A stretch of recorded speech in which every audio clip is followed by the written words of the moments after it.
Election کی delay کے حوالے سے بات کی جا رہی ہے. مولانا تواتر کے ساتھ یہ بات کر رہے ہیں. زرداری صاحب نے بھی ایک انٹرویو میں کہا کہ 8-10 دن اوپر نیچے ہو جائے تو کوئی ایشو نہیں. کیا وجہ ہے کہ آپ لوگ نہیں چاہتے کہ الیکشن کا انعقاد بر وقت ہو؟ دیکھیں جی، یہ بات ہم سے تو کوئی ہرگز نہ کہے کہ ہم الیکشن میں ڈیلے چاہتے ہیں. پیپلز پارٹی وہ واحد جماعت ہے جو شروع دن سے الیکشن کی تاریخ اور الیکشن کا شیڈیول مانگ رہی تھی.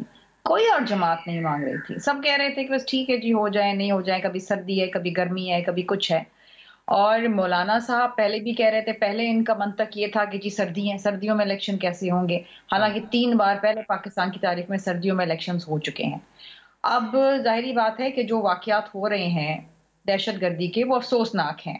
اور آف کورس بحیثیت ایک پیپلز پارٹی کے ریپرزینٹیٹو میری پوری جماعت کی طرف سے میں انہیں کنڈیم کرتی ہوں، لیکن یہ ریزن نہیں ہونے چاہیے الیکشن کے ڈیلے کے حوالے سے. 2013 میں بے نظیر بھٹو کے اسیسینیشن کے 2 ماہ بعد الیکشن ہوئی اسی ملک میں. بالکل صاحبہ شہید ہوئی تھی، اس وقت نعرہ لگا تھا پاکستان نہ کھپے، آپ کو یاد ہے جی. آصف علی زرداری صاحب نے اس وقت نعرہ لگایا تھا پاکستان کھپے. 1 مہینہ الیکشن ڈیلے ہوئے، لیکن ہوئے الیکشنز. لیکن وہ ایک بہت بڑا ثانیہ تھا، نہ صرف پاکستان کے لیے، پوری دنیا کے لیے. بی بی صاحبہ شہید ہوئی تھی. اس وقت آپ دیکھیں کہ اگر ایسا ماحول کہیں آپ کو نظر بھی آ رہا ہے کہ دہشت گردی کے واقعات ہیں، تو 2013 میں آپ دیکھیں پیپلز پارٹی اور ANP کے ہر جلسے کے اوپر بم دھماکہ ہوتا تھا، شہادتیں ہوتی تھی، ANP کے لوگ شہید ہوئے ہیں وہاں پر، لیکن اس کے باوجود الیکشنز ہوئے. سو ملک میں الیکشنز ہونے دیں خدا را، یہ کنفیوژن نہ کریٹ کریں. 2008 میں بھی زرداری صاحب نے قائل کیا میاں صاحب کو کہ الیکشن میں جائیں، آلدو خان صاحب نہیں گئے الیکشن میں، انہوں نے قائل کیا اپنے جو سیاسی جماعتیں تھیں. اب مولانا آپ کے اتحادی بھی رہے ہیں، مولانا سے کوئی بات چیت نہیں ہو رہی اس کے اوپر کہ ان کے قائل کر سکیں کہ الیکشن کا انعقاد ہونے دیں؟ بات نہیں ہے. ایک سیاسی شخص کو، ایک سیاسی جماعت کو خود یہ کوشش کرنی چاہیے کہ الیکشنز ہوں اور وہ الیکشنز میں جائیں، کیونکہ سیاست دان کا کام ہی ہے الیکشن لڑنا اور پھر آ کے پارلیمان میں عوام کی خدمت کرنا. اگر سیاست دان خود ہی الیکشن سے بھاگے گا تو اس ملک میں مجھے آپ بتائیے کہ سیاسی اور معاشی استحکام کون لے کر آئے گا؟ اگر ہم یہاں بیٹھ کے بحث سیاست دان کہ جی الیکشن ڈیلے ہو جائیں تو کوئی فرق نہیں پڑتا اور آگے کریں اور یہ مسئلہ ہو گیا، وہ مسئلہ ہو گیا، نہیں. اس ملک میں اگر آپ کو سیاسی استحکام چاہیے تو آپ کو الیکشنز کروانے پڑیں گے.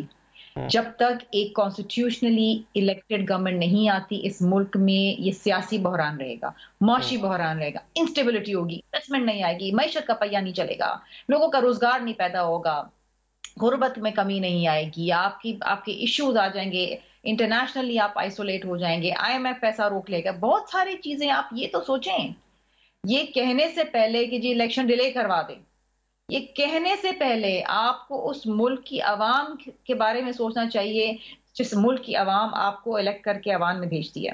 وہ آپ سے یہ نہیں سننا چاہتی، وہ آپ سے سننا چاہتی ہے. حسن بھائی یہ بتائیں راوی کیا کہتا ہے؟ مولانا بات کر رہے ہیں کہ الیکشن تاخیر کا شکار ہو جائیں، باخبر صحافی ہیں آپ، راوی کیا کہتا ہے؟ کیوں ایسی باتیں ہو رہی ہیں؟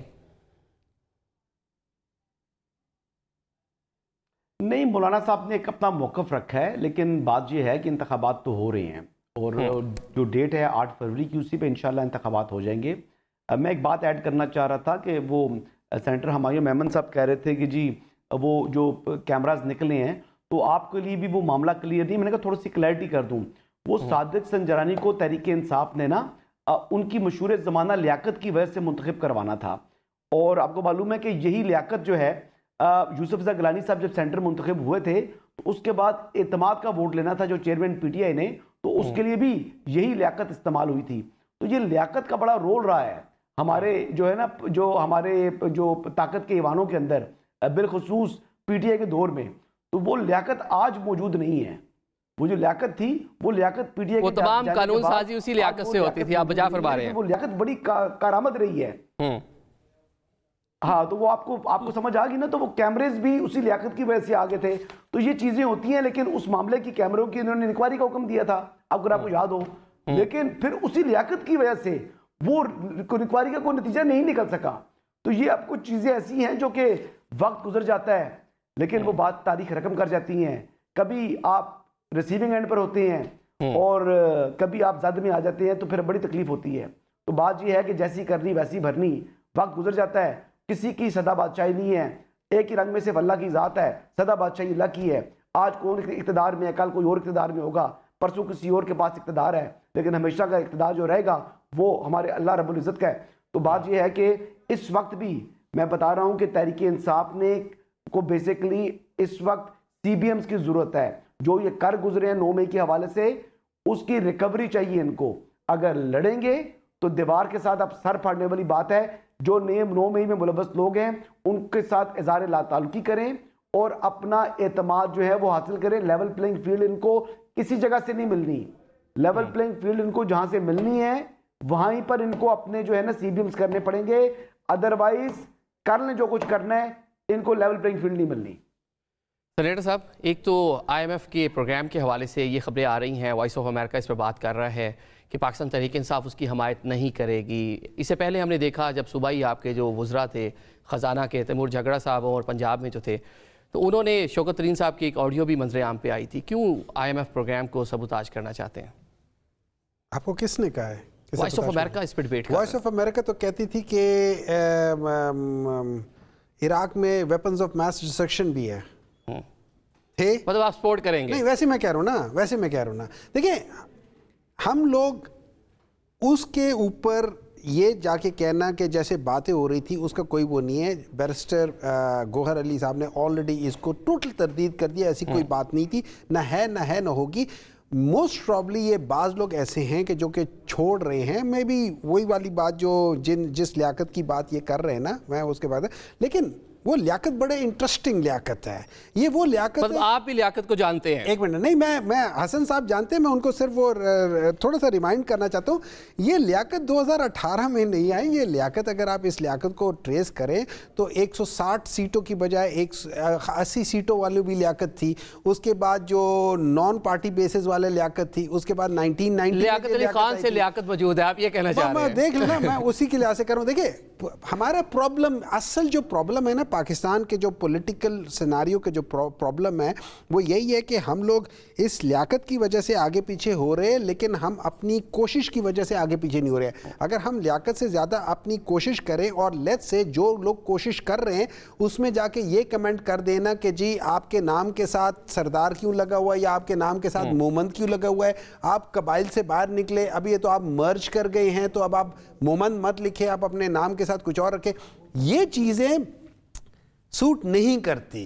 مطلب دس ٹیلز می کہ you have a predetermined set mind. میرا نام جو مرضی ہے، میں سردار لکھتا ہوں، میں اس کا نام جو مرضی لکھتا ہوں، نواب لکھتا ہوں، میں اس میں اگر فخر کرتا ہوں اور اپنے شناختی کارڈ میں لکھا ہوا ہے تو لکھا ہوا ہے۔ I can't do that until unless آپ ایک ججمنٹ ڈالیں کہ آج کے بعد پاکستان میں جسنوں کے نام یہ تھے ان سے ان کے فیملی وہ چیزیں ہٹا دی جائیں، ان لوگوں کو کر دیں، تو پھر ہم لوگ سارے کر لیں گے۔ اس کے بعد آپ یہ بھی کہنا شروع کر دیں یہ جو گدی نشین ہوتی ہے ان سب کو بھی ختم کر دیں۔ اس کے بعد آپ یہ بھی کر دیں کہ سب سے بڑی بات یہ کر دیں کہ وہ پولیٹیکل پارٹیز جو اسلامک آئیڈیالوجی کے ساتھ چل رہی ہے یا اپنے آپ کو اسلام کے لحاظ سے اور کتاب کے اوپر القرآن بعض جگہوں پہ لکھا ہوا ہے یا وہ کیا ہوا ہے یہ بھی وہ کرنا چاہیے، لوگوں نے لکھا ہوا ہے، آپ ان میں سے کسی کو نہیں ڈسکس۔ دیکھیں ہم نے اگر اس پاکستان کو، یہ پاکستان ہمارا گھر ہے، اس میں مختلف بیڈ رومز ہیں، ہر ایک بیڈ روم میں ہم لوگ بیٹھے ہوئے ہیں، اگر میں نے اس گھر کے اندر کنٹریبیوٹ نہیں کرنا اور میں نے اس پورے گھر کو خراب کرنا شور شرابہ کر کے، تو پھر وہ جج جس نے ایک شخص کے ساتھ بھی زیادتی ہوتی ہے۔ ہم نے وہ مثال سنی ہوئی ہے کہ میرے خیال میں حضرت عمر رضی اللہ عنہ کے زمانے میں تھی کہ اگر وہ دریا کے کنارے ایک کتا بھی پیاسا سو گیا تو اس کی ذمہ داری میرے اوپر آئے گی، مجھ سے اللہ تعالیٰ سوال پوچھے گا۔ تو اگر ایک شخص کے ساتھ بھی زیادتی ہو جاتی ہے، 25% کو چھوڑ دے، ایک شخص کے ساتھ بھی زیادتی ہو جاتی ہے، چیف جسٹس صاحب سوال آپ سے ہوگا۔ سوال یہ ہے کہ کیا آپ اس کے لیے پریپیئر ہو کر جا رہے ہو اگلے جہاں میں یا نہیں؟ سوال تو یہ آپ نے اپنے آپ سے پوچھنا ہے، سوال تو اس جوڈیشری نے پوچھنی ہے کہ جو کل کو اس سے پہلے میں بالکل ان کو مانتا ہوں کہ he was one of the judges who actually refused to take the oath under وہ جو PCOs اس لحاظ سے تھے، and that is one of the reasons he was directly made a chief justice۔ ٹھیک ہے، تو میں اس چیز کو لیکن at the same time it is not only PCOs, there are so many other things۔ مطلب ضروری نہیں ہے کہ آپ سائن کر کے کریں، آپ بغیر اس کے بھی ہو سکتے ہیں۔